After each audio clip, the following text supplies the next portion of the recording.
Alright, ladies and gentlemen, welcome to yet another episode of Little Modular. Today we will take a closer look at this elegant module by SYNTHS called Black CV Tools. Now, this is a part of the Black series, which is the top of the line by SYNTHS.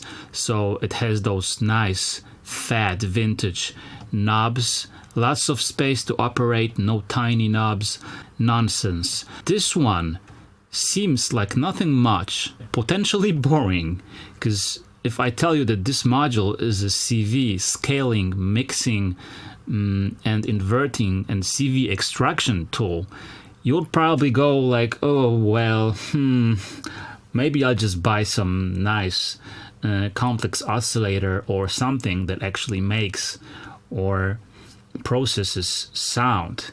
But I'm old enough to know that modular systems are kind of like staying fit and eating healthy, meaning that things that seem like boring and not tasty are usually the things that keep you in shape and the things that are healthy for you.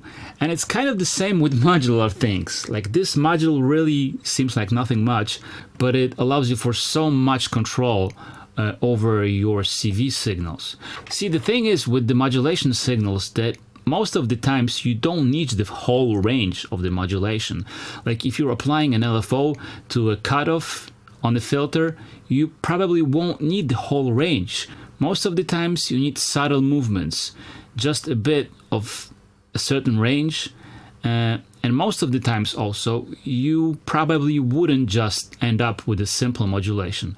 It works sometimes, but a steady LFO modulating something is kind of boring, and it might work, but most of the time we're looking for something that will inject some movement into your patches, that will actually make your patch groove. And that is exactly what the Black CV Tools is for. It has two sections, A and B, and each of those sections allows you for mixing your CV signals. You can mix up to 3 signals in each of the sections. It allows you also to scale the incoming signal, invert it, and also offset. And there is also a section for extracting minimum and maximum values out of the signals. So how does it work? Let me show you. We have inputs for the A section right here. As you can see, input number 1, 2, and 3 in the A section. And then we have 3 inputs for the B section. Input B1, B2, and B3. So far so good, right?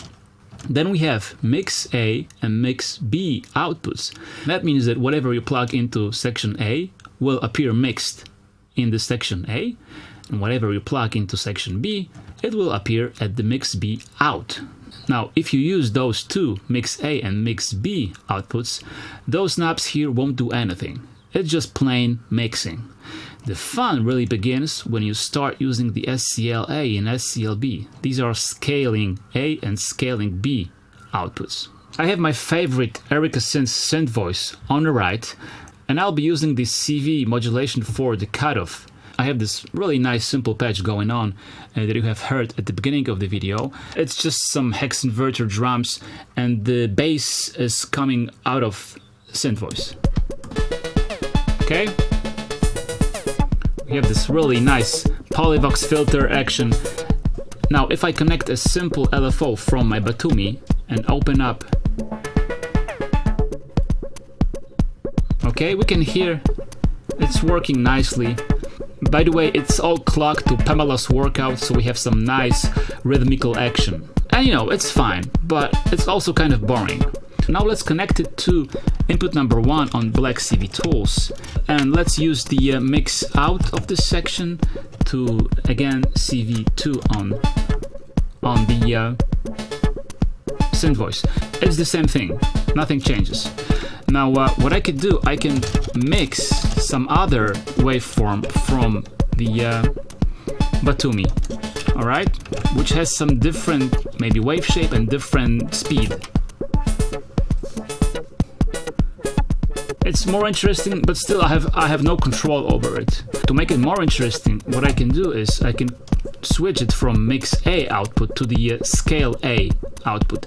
Now I will have some control over this modulation. As you can hear, it's nothing happening because the scale A is at the noon, which is flat, doing nothing, and I can just apply how deep I want this modulation.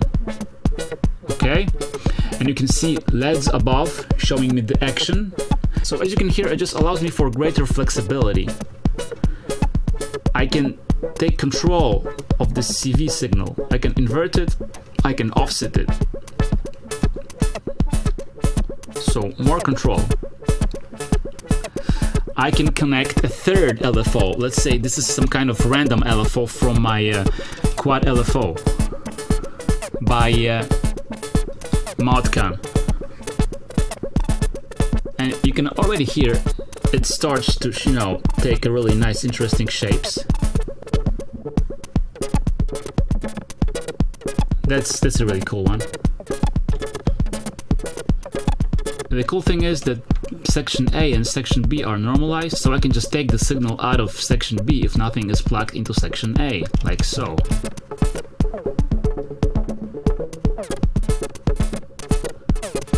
And that's basically the whole principle. I can use it for different purposes, and there are like hundreds of different scenarios that you could use it in. What I like to do is to use that as a companion to my synth voice.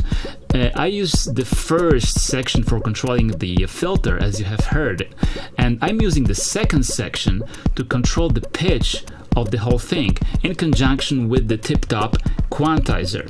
So this is how it works. I'm leaving the section A, which I'm using for the filter, but now I'm connecting the note out from the tip-top quantizer to the input number 1 right here, and I'm taking the 1 volt per octave signal, which is generated by Erica Synth's drum sequencer, the CV channel, which goes into the second input, and then I'm connecting the scale B output to 1 volt per octave on synth voice.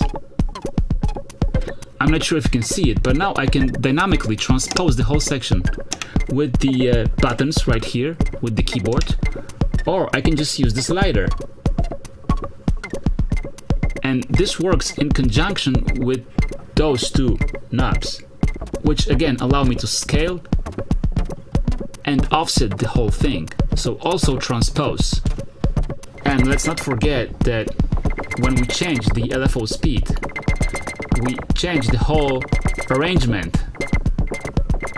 So it's not only the offsetting and scaling, but also the speed on the LFOs themselves, and of course the shape of the LFOs. If we experiment with it, we get different complex shapes out of it. let's not forget we also have those minimum and maximum outs right here.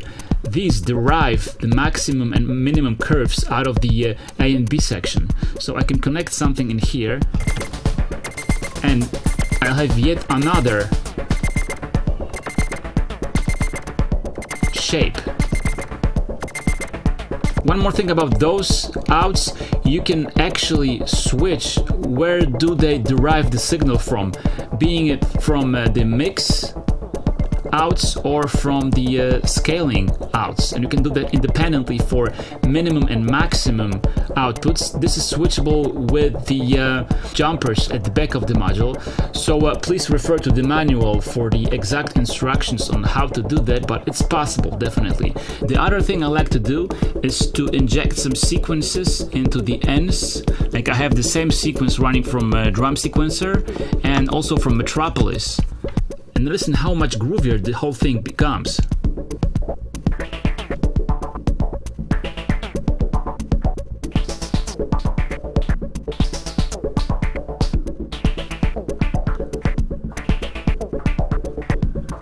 And now I'll just attach this to the Vault Per Octave again, and I can apply this small wobbles, this little glide, which makes it even more interesting. So as you can see, this module is deceptively simple, but it's mighty useful in any system.